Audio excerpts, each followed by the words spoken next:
പത്തനംതിട്ട കോട്ടങ്ങൽ ഗ്രാമപഞ്ചായത്ത് vice president തെരഞ്ഞെടുപ്പിൽ ചട്ടലംഘനം നടന്നുവെന്ന ആരോപണവുമായി SDPI ഭരണാധികാരി ഉൾപ്പെടെയുള്ളവർ ചട്ടം ലംഘിച്ചുവെന്ന് SDPI ജില്ലാ പ്രസിഡന്റ് S. മുഹമ്മദ് അനീഷ് വാർത്താ സമ്മേളനത്തിൽ പറഞ്ഞു. തെരഞ്ഞെടുപ്പ് സമനിലയിലായതിനാൽ നറുക്കെടുക്കുന്ന ആളെ അധ്യക്ഷ സ്ഥാനത്തേക്ക് തെരഞ്ഞെടുക്കുക എന്നതാണ് രീതി. എന്നാൽ പഞ്ചായത്തിൽ നറുക്കെടുപ്പിൽ ലഭിച്ച പേര് കോൺഗ്രസ് സ്ഥാനാർത്ഥിയുടേതായിരുന്നുവെന്നും എന്നാൽ ഭരണാധികാരി വൈസ് പ്രസിഡന്റായി തെരഞ്ഞെടുത്തത് BJP പ്രതിനിധിയാണ് എന്നുമാണ് മുഹമ്മദ് അനീഷ് ആരോപിക്കുന്നത്. ഇത് ചട്ടലംഘനമാണെന്നും ഇതിനെതിരെ നിയമപരമായി മുന്നോട്ടു പോകുമെന്നും അദ്ദേഹം പറഞ്ഞു.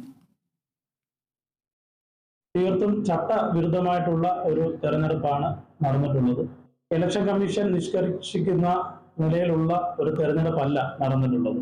3 സ്ഥാനാർത്ഥികൾ മത്സരിക്കുമ്പോൾ അതിൽ ഏറ്റവും കുറവ് വോട്ടുള്ള ആളെ ഒഴിവാക്കി രണ്ടാമതും വോട്ടെടുപ്പ് നടത്തലാണ് ഇലക്ഷൻ കമ്മീഷൻ നിഷ്കർഷിക്കുന്ന വിധം നടത്തേണ്ട തെരഞ്ഞെടുപ്പ്. പക്ഷേ അവിടെ അത്തരത്തിലുള്ള ഒരു രണ്ടാമത് തെരഞ്ഞെടുപ്പ് നടന്നിട്ടില്ല. ഇലക്ഷന് 2 ആളുകൾക്ക് തുല്യ വോട്ട് കിട്ടുകയാണെങ്കിൽ അതിൽ നറുക്കെടുക്കുന്നയാളെയാണ് അധ്യക്ഷൻ അല്ലെങ്കിൽ ഉപാധ്യക്ഷ സ്ഥാനത്തേക്ക് തെരഞ്ഞെടുക്കുക.